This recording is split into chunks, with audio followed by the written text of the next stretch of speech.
Hello friends, welcome to SSC coaching centre. दोस्तों, आज मैं आपको गणित के इंपॉर्टेंट सवाल कराऊंगा, तो इस वीडियो को पूरा देखना। चलिए स्टार्ट करते हैं। पहला सवाल है, एक वस्तु को 4% तथा 8% के लाभ में बेचने पर मिले विक्रय मूल्यों में 3 रुपए का अंतर है।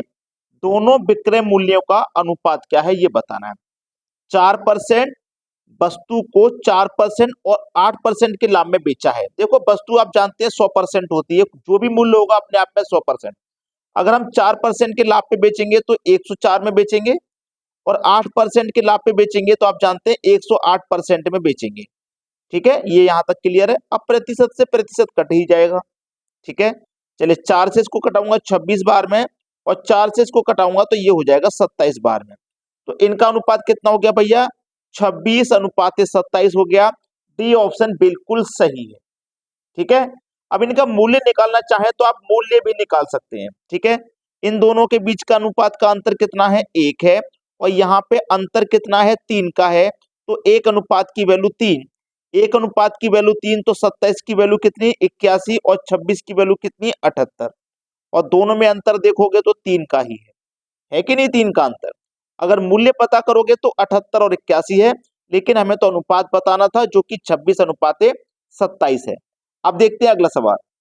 अगला सवाल है, ए बी से दोगुनी गति से काम करता है। यदि दोनों साथ मिलकर काम करके काम को 12 दिन में पूरा कर सकते हैं, तो अकेला बी उसको कर सकता है। देखो, ए बी से दोगुनी गति से काम करता है। जो ए है ना, वो बी से दोगुनी गति से काम करेगा। अगर बी एक काम करेगा तो ये दोगुनी गति से काम करेगा, ये 2 कर देगा। ठीक है, दोनों साथ मिलकर के काम को 12 दिन में खत्म कर रहे हैं। दोनों जब साथ मिल जाएंगे, दोनों साथ मिल जाएंगे तो एक दिन में कितना काम करेंगे भैया? 3। एक दिन में 3 करेंगे, और ये काम को 12 दिन में खत्म कर रहे हैं। एक दिन में 3 काम करेंगे तो 12 दिन में इन्होंने कितना काम कर दिया होगा? 12 तिया 36 काम खत्म कर दिया होगा। काम खत्म कर दिया ना, 36 काम को इन्होंने खत्म कर दिया। हमें ये पता लग गया कि काम जो था ना वो 36 था, जिसको ए और बी दोनों ने मिलकर के 12 दिन में खत्म कर दिया। अब बोला है, अगर उसी 36 काम को बी अकेला करेगा तो कितने दिन में करेगा? बी एक दिन में एक काम कर रहा है, तो 36 को करेगा भैया 36 दिन में। सी ऑप्शन हो जाएगा सवाल का बिल्कुल सही आंसर। चलिए अब देखते हैं अगला प्रश्न। अगला सवाल है, किसी व्यक्ति के पास कुछ मुर्गियां हैं और गाय हैं। इनके पैरों की संख्या 140 तथा सिरों की संख्या 48 है। मुर्गियों की संख्या होगी। बहुत अच्छा सवाल। इसमें ना एक 2 पैर वाला जानवर होता है, एक 4 पैर वाला। आपसे पूछा है मुर्गियों की संख्या, मतलब 2 पैर वाले जानवर की संख्या पूछिए। तो इसके लिए एक फॉर्मूला होता है, 4 बराबर L/2 माइनस H। ये 4 के बराबर है ना, तो इसका मतलब ये हुआ कि 4 पैर वाले जानवर की संख्या निकल के आएगी। L का मतलब लेग्स, H का मतलब हेड यानी कि सिर। चलिए 4 बराबर लेग कितने हैं? पैरों की संख्या कितनी है? 140 डिवाइड बाय 2 माइनस सिर कर देंगे, यानी कि हेड यानी कि सिरों की संख्या। सिरों की संख्या 48 है।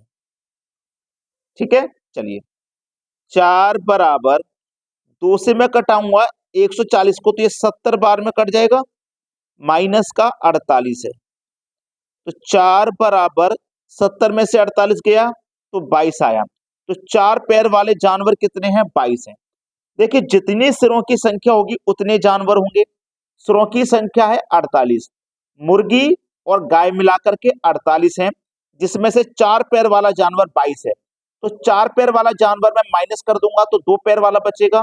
8 में से 2 गया 6, 4 में से 2 गया 2, यानी कि 2 पैर वाले जानवर कितने बचे? मुर्गी कितनी है भाई? 26 है। ठीक है, डी ऑप्शन हो जाएगा सवाल का बिल्कुल सही जवाब। अब देखते हैं अगला प्रश्न। अगला प्रश्न है, यदि a प्लस 2b बराबर 55 और a माइनस 2b बराबर -13 है, तो b का मान ज्ञात कीजिए। देखिएगा, a प्लस 2b बराबर 55, a माइनस 2b बराबर -13।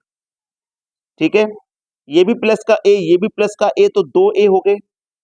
प्लस के 2b माइनस के 2b कट गए। 55 में से 13 माइनस कर दो 42। ठीक है, a बराबर 42, ये 2 इधर आके डिवाइड में हो जाएगा। 2 से डिवाइड कर दो तो ये 21 बार में हो गया। ए का मान आ गया 21, ए का मान निकल के आ गया 21। आपको बताना है बी का मान। अब ए का मान समीकरण 1 में रख दो चाहे समीकरण 2 में रख दो, आंसर आ जाएगा। चलिए समीकरण 1 में रख देते हैं। ए का मान है 21 प्लस 2b बराबर 55, ठीक है। 2b बराबर 55, ये प्लस का 21 इधर आएगा तो माइनस का 21 हो जाएगा।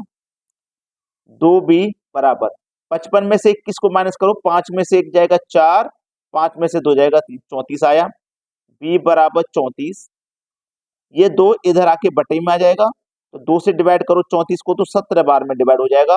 तो जो b का मान है वो कितना आ गया भाई 17। बी का मान आ गया 17 और 17 दिया गया आपके सी ऑप्शन में। ये सवाल का हो जाएगा बिल्कुल सही जवाब। आसानी से कर लोगे इन सवालों को अगर एग्जाम में आएगा तो। अब देखते हैं अगला प्रश्न। अगला सवाल है, 2 अंकों की एक संख्या और उसके दोनों अंकों के स्थान आपस में बदलने के बाद प्राप्त संख्या का योग 132 है।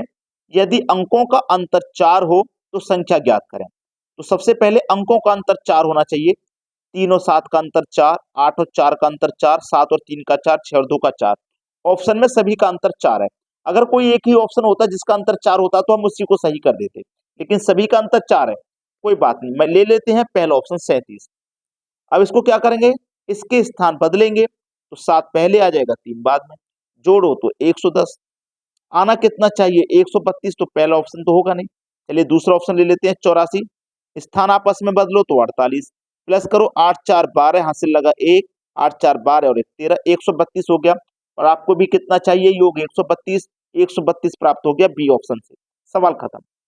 तो मैं सभी से कहूंगा अगर आपने वीडियो को लाइक नहीं किया है तो लाइक और शेयर नहीं किया तो भैया शेयर कर देना। ठीक है दोस्तों, धन्यवाद।